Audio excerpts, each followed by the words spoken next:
আসসালামু আলাইকুম friend follow ভাইরা।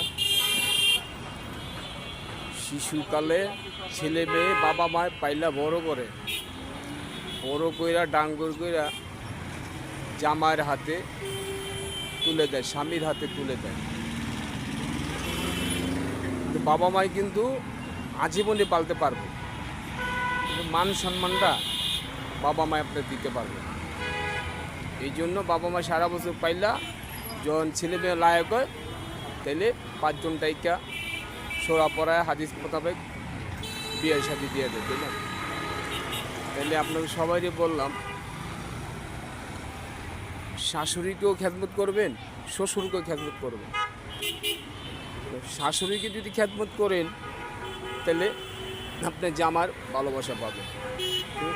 শাশুড়ি শ্বশুরকে কাছে রাখতে চাইবেন তাইলে জামাইরও কাছে পাবেন। যদি শাশুড়ি আর শ্বশুরকে অবহেলা করেন, ঘৃণা করেন বা দুর্ব্যবহার করেন তাইলে জামার ভালোবাসা কিন্তু পাবেন না। সবসময় একটা জিনিস মাথায় রাখবেন, শ্বশুরকে শাশুড়িকে ভালোবাসতে শিখবেন, তাইলে জামাইরে ভালোবাসা দেওয়া বা জামাইরে কাছে পাবে সবসময়। কিন্তু আপনার বাপে যেরকম কষ্ট করে পালছে, কিন্তু ওই বেটার বাপ মায়ও বা কষ্ট করে পাইলা শিয়ানা বানাইছে। এখন শ্বশুরিকে শাশুড়িকে ভালোবাসবেন, আপ্যায়ন পাবেন, তাহলে জামাইয়ের ভালোবাসা পাবেন। ধন্যবাদ।